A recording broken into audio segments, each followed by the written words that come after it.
कुणी धडकलं तरी तू सुरक्षित, कुठलं कुणी धडकलं तरी तू सुरक्षित.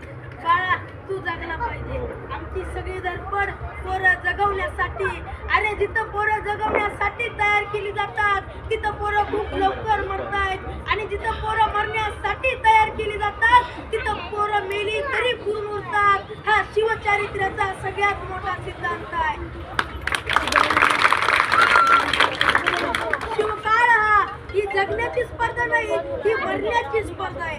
अहो राजा एखादी मोहीम काढते तसं असाजे म्हणायचं राज गडाव आपला, आपण जाणार राज. असं बाजू म्हणायचं आहे अय असाजी आम्ही आहे ना गडाव आपला, आपण जाणार राज. तसं तानाजी म्हणायचं अय बाजी सरला गा माग एवढा वापलाय, आपण जाणार राज. आपण मरणार. जगाच्या पाठीवरचा पहिला काळ माणसं जगण्यासाठी नाही मरण्यासाठी स्पर्धा आहे. अनेक राजाने गिरिदुर्ग उभारले, अनेक राजाने जलदुर्ग बांधले, पण माझ्या राजानं नरदुर्ग तयार केले. नॅशनल कॅरेक्टर, राष्ट्रीय चारित्र्य घडवले माझ्या राजानं.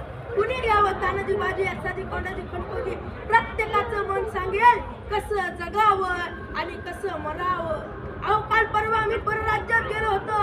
काय तिथले गड, काय तिथले किल्ले, काय ठेवलंय, काय जपलंय काय, पण आमचे किल्ले सगळे ढासळलेत, सगळे कोसळलेत. मान्य आहे, पण त्यांचं तसं काय आणि आमचं असं काय? कारण त्यांच्यावर जेव्हा जेव्हा हल्ले झाले तेव्हा त्यांनी माना वाकवल्या आणि भिंती वाचवल्या, आणि आमच्यावर जेव्हा जेव्हा हल्ले झाले तेव्हा आम्ही माना नाही वाकवल्या, आम्ही छात्या पाकवल्या.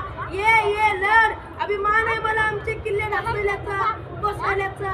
आणि जाता जाता छत्रपती शिवाजी महाराजांना मी त्रिवार वंदन करतो आणि या ठिकाणी थांबतो. जय हिंद.